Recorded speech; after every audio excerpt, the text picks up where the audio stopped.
Good morning, good afternoon, or good evening, wherever you are in the world. I hope it's a good day. Here's a thought for the day. And this thought comes from The Dance of the Dissident Daughter by Sue Monk Kidd. And this is called Dancing by Night.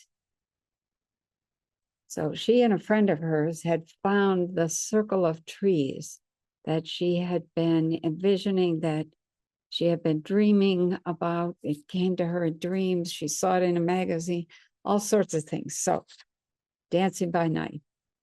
That night, we entered the woods again, following the trail by flashlight. At night, the woods was a ceremony of sounds. Crickets, tree frogs, and night birds all joined in a chorus of song, outrageously loud. I had never done anything like this in my life, and I kept thinking how strange it would appear. Two grown and proper women picking their way through the woods at night in search of what? But at the same time, I was compelled, almost as if some ancient homing instinct inside had been activated and was pulling me along. We found the circle of trees easily enough. They had found it earlier and decided they would have to come back to it.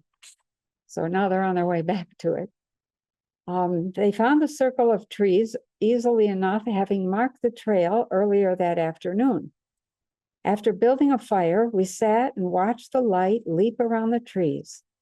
I looked up at the ring of sky, at the moon, full and bulging, and I felt an exuberant, cage-rattling energy rise inside, something feminine, primal, free. Like the women on the beach 2 years earlier, we began to dance. I moved slowly around the circle of trees, around the fire, past the altar of stone and moss, and then faster, until my bare feet were pounding the ground, thump, thump, thump. The sound landed in the silence with an untamed energy that was new to me, but it was also recognizable and right, like feet staking out their ground, announcing their existence, and stomping out of exile, coming home. Later, I would be surprised at our lack of inhibition, but at the time it seemed most natural, the most necessary thing in the world, this dancing. We didn't stop to analyze what we were doing, and when an owl lifted from a low branch, beating her wings right over our heads, it seemed to us like some sort of blessing. We danced and danced and danced while the fire sank to embers until we were nearly breathless, and I had wrung open all the cages inside and set myself free. Is there a feeling more gleeful than opening a cage and setting something captured free? I was reminded of the time I stayed at a bed and breakfast owned by a retired couple. One morning, as I strolled in the backyard gardens, I saw the man checking wire cages the size of shoeboxes, which were filled with squirrels. I watched, horrified, as he carried the cages to the backyard pool, lowered them one by one into the water, and left them there until the squirrels' frantic little bodies stopped scrambling and they drowned. Then he disposed of the bodies and reset the traps. That evening, when the men had left to go to church, that's right, church, I went all about the yard, throwing open the cages and feeling the most delicious sense of glee as the squirrels shot out and up the trees, making riotous leaps through the branches. I believe most women have inside of us one of those figures who goes about laying discreet traps, trying to cage, restrict, and drown the spirited natural parts of us, the parts that go leaping through life. And it's a good thing, a holy thing even, to circle around by stealth if necessary, and set them free again. That night in the woods, I felt a little like those squirrels must have felt as they reveled among the trees with their freedom. Something lost and caged was returning to me. The unrestrained, essential woman I'd lost by becoming a daughter of patriarchy. I realized this free and dancing woman was the one I'd been asked to birth that day at the monastery when I sat on that nest of yellow leaves. Now, here she was, emerging. A mist of rain began, but we danced on. Finally, we plopped down, laughing, satiated, prodding the fire, which was now sodden.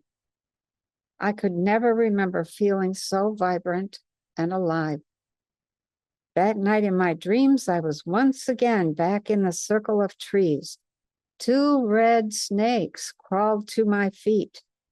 I wanted to run at first, but I stood still, sensing that they had a beneficent, sacred quality. They stared into my eyes and almost seemed to smile. My heart grew warm beneath my breast, and reaching down, I picked them up, one in each hand, and lifted them over my head. When I woke, my thought was that I was finally being united with the snake in myself, the lost and defiled symbol of feminine instinct. Weeks later, I would come upon an even deeper layer of meaning in the dream. Before leaving Springbank, that's the place where they were staying, Betty, her friend, and I walked back to the circle in the woods. Standing there in the clear light of morning, I knew I'd crossed a threshold. A woman's initiation includes many moments of crossing a threshold. This threshold is the bridge to our feminine soul, and crossing over is the beginning of becoming. By crossing it, we are moving into a new landscape of feminine consciousness, one in which we feel regenerated or expanded as women. There are many ways to cross the threshold. One woman I know made a pilgrimage to the ruins of a pre-patriarchal culture. Another met with a group of women who came together and told the truth about their lives as women. One woman told me she crossed a threshold when another woman embraced her as she wept. It was, she explained to me, like I was being held by the Mother Goddess herself. I have not been the same since. And that is really the telling thing. When a woman crosses a threshold, she knows that something inside her has shifted, if only slightly. She knows that she is on a different trajectory. So as you go through your day, think about dancing your way into a new self, becoming a new you. Think about finding your own circle of trees. Think about what it means to cross a threshold. A new you, new world, new life, new everything, new consciousness. Yeah, cross that threshold. Make a great day.